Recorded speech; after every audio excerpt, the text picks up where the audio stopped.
I think would have gone down. It would have made my evening. I mean, it would have gone down as one of the most significant things for the day. Yeah, it would have been a disaster for me, but yes, it would have been lovely for. No, I would have liked to see her in the face and ask her how she managed to produce mischief.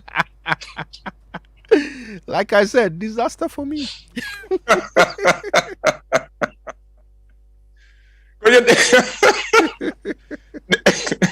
This is episode 5 of Conversations with a Thief. We pick up from where we left off last Thursday. I had run out of options to keep this self-confessed international armed robber out of my apartment.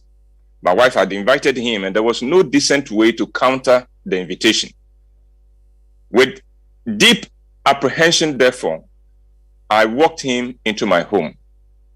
He did not look around when he entered the apartment, but I knew that he had taken everything in, and if I asked him, he could tell us where everything was, even with his eyes closed. Florence loved playing hostess. She still does. She loves having people around, and with this young man, she was at her most gracious. She dished 3 plates of fried rice and grilled chicken and placed one before each of us.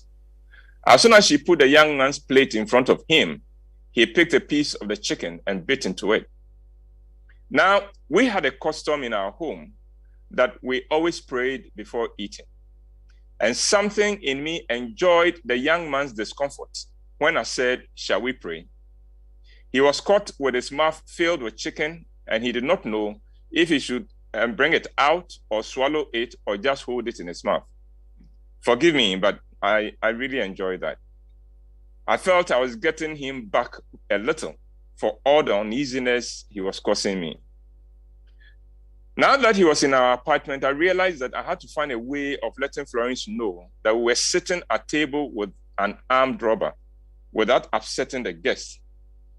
But I needn't have worried. Florence, still in her innocence, took care of that. She asked the young man, "So, what do you do?" He looked at me and asked, "Should I tell her?" I said, "Please." He shrugged and said, I am a part of an armed robbery gang that operates in West Africa." Florence stopped with her fork halfway to her mouth. She brought it back to the table and said very calmly and with real concern in her voice for him, "Oh, poor you. Why will you throw your life away like that?" I could see that her comment had taken the young man by surprise. He was expecting her to be shocked at what he had said, but now he was rather shocked at her reaction of pity. I was also surprised at a cool reaction to having a thief in our apartment. I knew my wife could be emotional, and so her coolness puzzled me.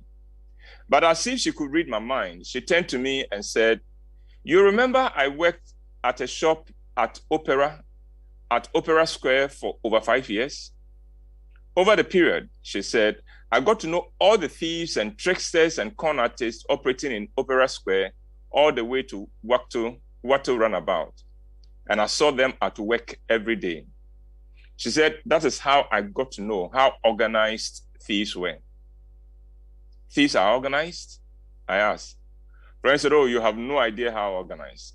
She said, "They seldom work alone. The pickpocket who picks your pocket is not the one who walks away with your purse or money. As soon as he picks your pocket, he passes it on to his partner who vanishes from the scene immediately. So even if you catch the pickpocket, you will not find anything on him." Florence said, "But you must see them at work. You will be impressed. And some of them dress very well. You will find them in a suit with a briefcase. You'll think he's a businessman or a banker, but he's just a thief." The young man seemed impressed with how much Florence seemed to know about the underworld. He looked at me and saw that I was also surprised and said, "You are surprised, aren't you? Most of you decent folk think thieves are stupid, but a stupid person cannot succeed as a thief. It takes real intelligence to be a good thief." He paused to finish his food. Florence brought him more, and he tucked into that also immediately. And with his mouth full, he said, "Did you know, for instance, that when a member of a gang gets into trouble, like if an operation goes wrong and he's arrested, the gang mastermind gets him a good lawyer, and if that does not get him out of jail, the gang provides for his family for as long as he's in prison. And on the day he's released from prison, someone from the gang will be dispatched to the prison to pick him up and help him to regain his confidence and get back in the game.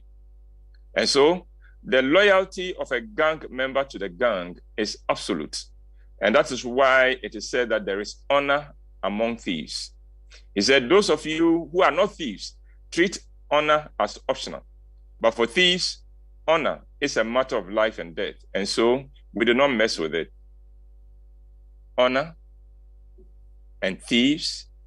It seems strange to talk about honor and thieves in the same sentence, but our guest said, "Did you know that a real thief does not operate in the neighborhood in which he lives?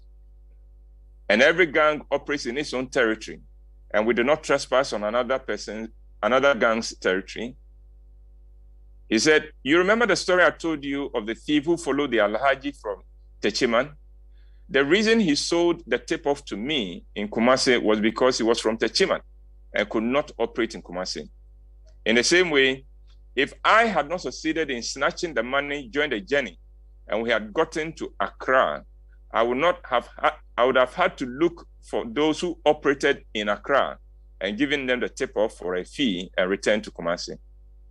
He said, a thief takes a huge risk to operate outside his territory without permission.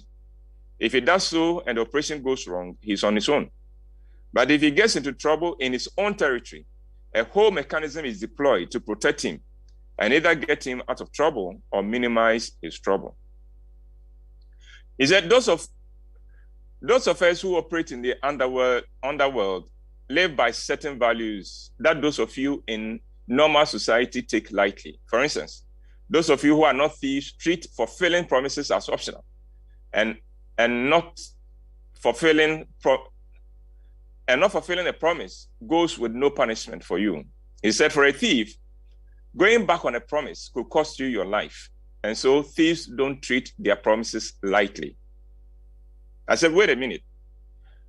Are you saying that those of you in the underworld have more values than the rest of us?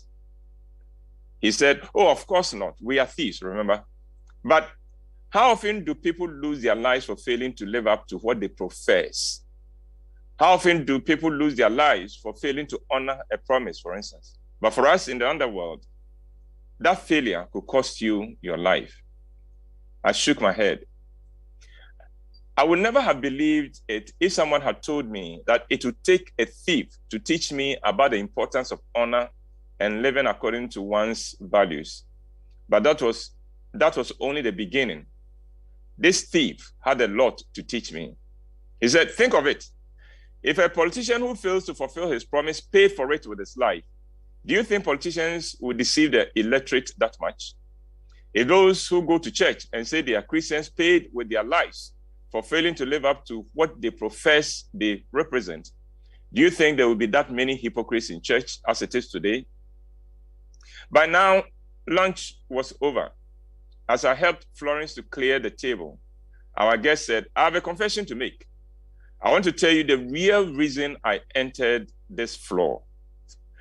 Okojo, I hate to do this, but I'm afraid I'm out of time. You don't hate to do this, Bia. You don't hate to do this, Bia. You like to Mischief, shut up. But don't worry, there will be more conversations with the thief on Thursday. And in the next episode, I'll share with you how much just receiving this thief cost me. That is all yet to come. And so join me on Thursday, God willing. And wow. Mischief, I'll see you soon. I'm coming to the studio. I can't wait, Uncle Ivo. I can't wait. And Uncle Ivo joins us in a short while for our big conversation for Valentine's Day. And we're asking, a lot is said on Valentine's Day. A lot is said. But how much of what is said improves relationships? Maybe the key is in what is not said. What are those things that men wish they could say to their women? What are those thoughts that women wish they could express to their men? What goes on in the mind of a child as he observes his mother and father's love relationship? Today,